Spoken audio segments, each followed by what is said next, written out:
but at this rate I'll be a bloody grandmother before they give me a real assignment. You can always go back to burglary and pickpocketing if you can't live without excitement. Welcome to MojoPlays, and today we're taking a look at 20 great PlayStation 2 games you probably have never played before. Before we begin, we publish new videos all week long, so be sure to subscribe to MojoPlays and ring the bell to be notified about our latest videos. Ninja. Ninja, listen up. Complete a mission for me and I will give you a grade. With grades, you will earn belts to show your mastery of the ninja way. On the surface, Ninja looks like some dumb kiddie fare trying to look cool and action-packed. It's so easy to talk the talk, but walking the walk is a different story, and it does so rather well. Ninja, though simple in design, manages to provide enough depth to keep the gameplay interesting while gradually bumping up the difficulty over time. It isn't too tough, it isn't too easy, but it's right in the center where just about any player can enjoy it regardless of age. Plus, the music helps encapsulate that feeling of being a badass ninja, and there are plenty of awesome gameplay ideas that you will explore throughout the campaign. PsyOps, the Mindgate Conspiracy.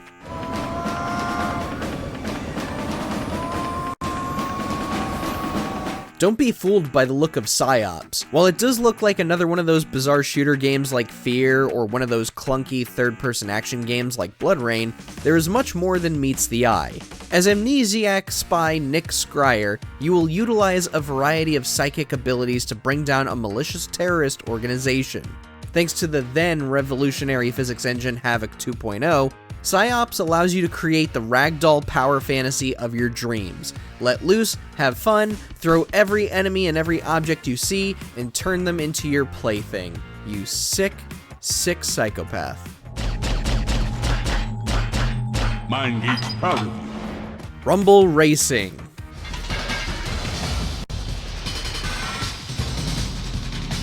There were so many fantastic racing games on PS2 that many others were bound to get overlooked. Rumble Racing, which is a spin-off, by the way, of NASCAR Rumble, was among those that never got its moment in the spotlight, which is a real shame. Whereas many racing games focused on simulation or kart racing, Rumble Racing took arcade racing and added some more elements for vehicular combat, and just crazy power-ups in general. Do tricks to get a boost, use power-ups to take down opponents and wreak havoc on the track, all with engines roaring and drivers ready to take home the gold.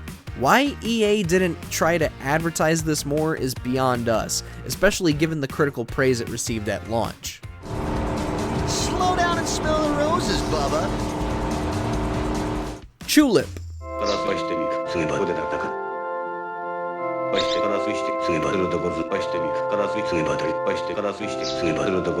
Chulip might be the most wonderfully weird game you'll see on this list. We have another 17 or 16 entries to go, so we'll see, but this truly is one of the weirdest games we'll be recommending here. In this comedy adventure game, you play as a young man who tries to win the affection of a young lady with a simple love letter. Just one problem: the letter has been stolen. With the power of kisses, you must track down the thief while becoming the best man of the neighborhood. Yes, it is an incredibly weird game, but the various scenarios you'll find Chulip in are absolutely hilarious. And be careful who you go around kissing, because you will get the crap beaten out of you. If you still have a PS3, it is still available for purchase through the PlayStation Store for 10 measly bucks. Seek and Destroy.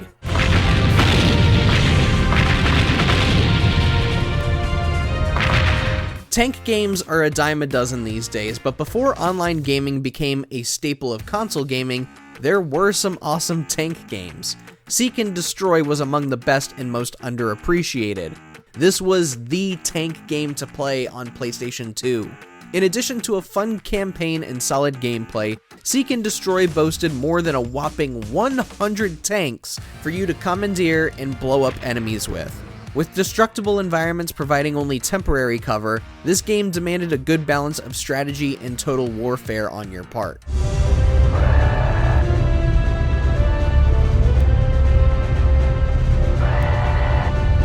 Snoopy versus the Red Baron. Sometimes he dreams he's a famous writer, or sometimes a tennis pro. When it comes to a video game based on the Peanuts comic strips, our expectations can only go so high. But honestly, Snoopy vs. the Red Baron is an immensely fun dogfighting game, more so than some gave it credit for at launch. With a delightful campaign that doesn't overstay its welcome, and a roster composed of just about the entire Peanuts cast, this was one of the biggest surprises we saw on PS2. It was simple fun, with some explosive dogfighting and lighthearted mayhem. It almost makes us feel bad that not every platform got to see this title. The flying circus has invaded Civilization Island. Take out every vehicle you see. Blood Rain.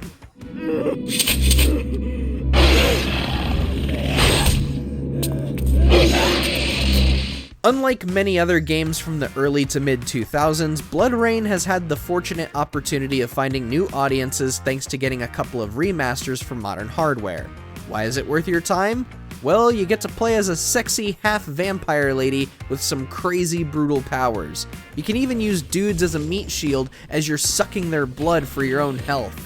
Sure, the controls may come off as a little arcadey at first, but for the most part, this is one of the best vampire games you could play, and one of the most fun action games that came out at the time. It's still a riot to play today, too. Whiplash. Doesn't your everyday routine just sap your soul? Don't you wish life had more zest, more verve, more, I don't know, elan?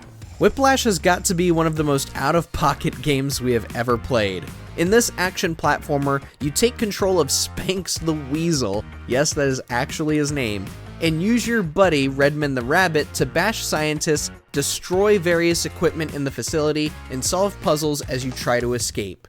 Even though it doesn't do anything super innovative, the charm and personality on display makes this an incredibly fun title to experience.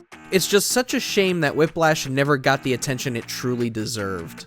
And all it got was some criticism for allegedly promoting animal cruelty, even though the game is against that, clearly.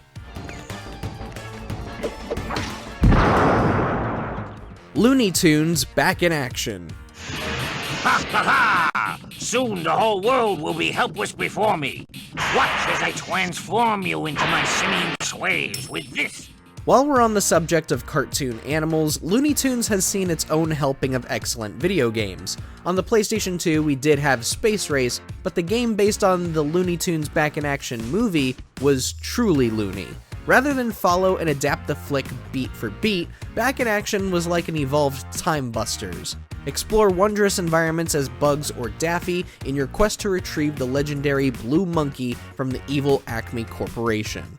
It's as basic as that, and with all the gags you've come to expect from Looney Tunes, you're guaranteed to have a great time with this title. Amateur. I think I need a pickup. Urban Reign. Justice? It's an illusion.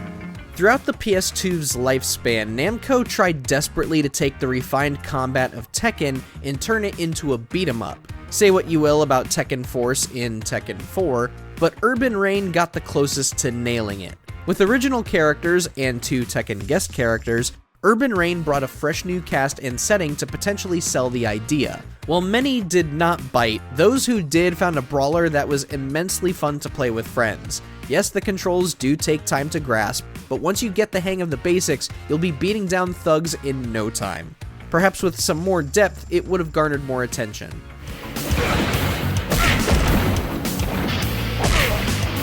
Metal Arms glitch in the system. Huh. Does his ID chip still function? Yes, says his name is Glitch. All right. Metal Arms was robbed of every ounce of success it could have had Sierra Entertainment, under the Vivendi Universal Games name, marketed this game way more than they did. Come on, a third-person shooter set in the midst of a robot war, and it has hilarious writing and top-notch voice acting from some of the best actors in the industry, and it had an excellent multiplayer mode and mechanics tied around possessing enemy robots? This was one of the biggest diamonds in the rough back in 2003, and not a single soul in the media was talking about it. Straight robbery, man. You owe it to yourself to track down a copy and experience this gem. And hey, if you still have an Xbox 360, you can buy this game on the digital storefront still, at least until the storefront goes down in July 2024. So go grab it. It's like 10 or 15 bucks. It's well worth your time. Here, they'll show you what to do. And while you're down there, help out whatever droids you find along the way. Kaa Dark Lineage.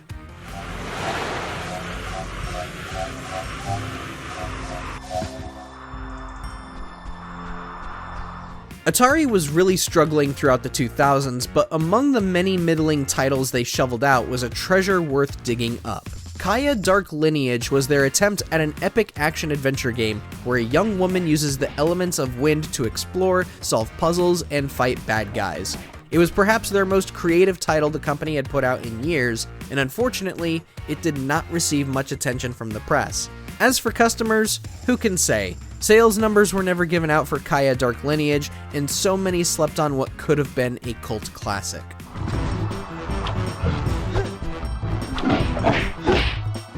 MDK2 Armageddon.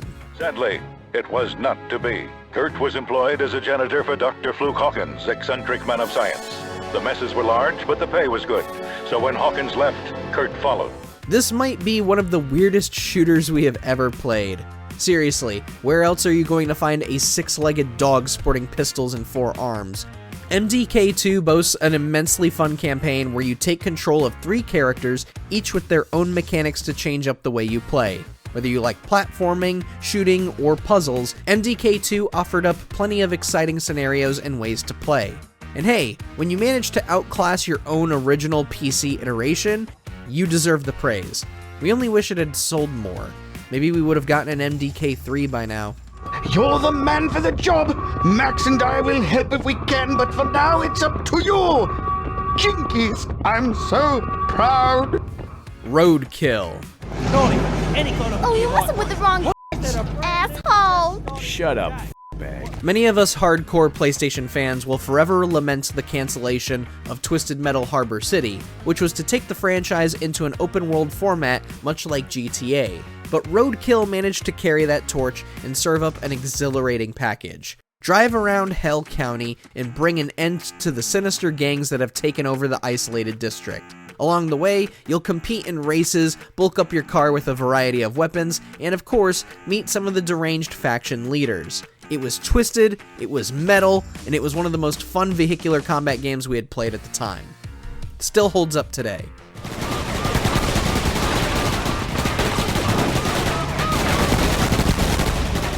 Graffiti Kingdom. He was not in the pantry, sir. Did you search the balcony? He does not seem to be anywhere in the town, sir. Good. That means she is still within the palace gates. Keep searching.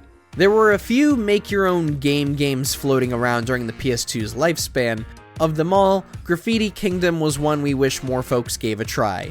You play as Prince Pixel, who accidentally frees a demon after taking the magical graffiti wand. To restore order, you will have to transform into various creatures and even edit their anatomy from time to time. Draw their limbs, capture monsters to recruit to your cause, and more as you seek to imprison the evil menace once again. We know that the PS2 isn't an ideal platform for drawing games such as this, but the concept and gameplay was too entertaining to let that spoil our time with it. Yes, the combat is basic, and the story is very so-so, but for the most part, you will have fun with it. Okay, now we're all set to go. The operative, No One Lives Forever.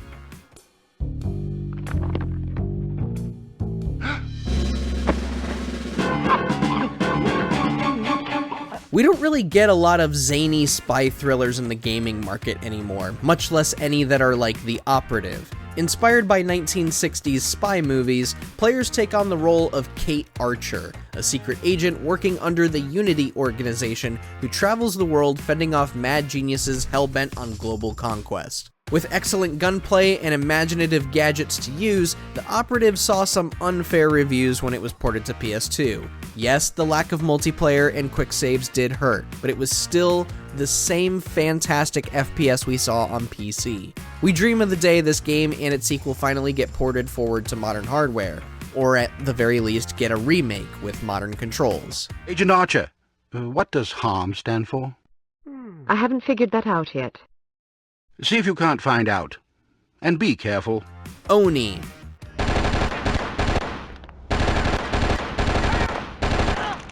Did you ever think a game would be formed under a partnership between Bungie and Rockstar Games? Well, neither did we. But many remember Oni for good reason, and it's kind of the same reason people play Bungie's games today. It's the combat. While critics complained about environmental details, players were too busy getting lost in the extensive amount of moves you could mix up. It was a game that made you feel like a total badass. Sadly, sales were less than stellar. Only a mere 50,000 units were sold by the time the game was a year old. Don't hold your breath for a sequel, but please, if you can, go and check this out for yourself. Catch him, Kanoko. Don't let him reach the alarm console and activate it. Reckless, the Yakuza missions. I'm gonna get you for this. You're not getting away from me! Perhaps it was a victim of the declining popularity in vehicular combat games or just driving games in general, but Reckless the Yakuza missions was insanely great. As cops or spies, your mission is to follow, chase, or wreck those associated with a notorious Yakuza in hopes of shutting the clan down. While the game did suffer from performance issues on PS2, it was still a blast, smashing our car into enemies and replaying missions with a variety of other vehicles in an effort to beat our own times. If only we were still getting games like this one, but we'll admit that maybe Reckless was simply a product of its time.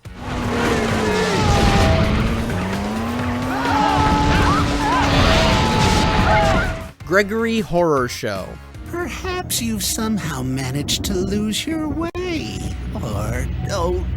Or maybe you've just lost your mind. Did anybody play this game? Probably not, as the game was only ever released in Japan and Europe. What's more is that Gregory Horror Show was based on an anime that didn't get much exposure to Western audiences. It is a fascinatingly strange game, albeit an entertaining one.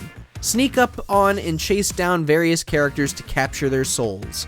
It might get a bit stale when played for several hours, but for the most part, the visuals, mechanics, and humor make Gregory Horror Show an absolute delight.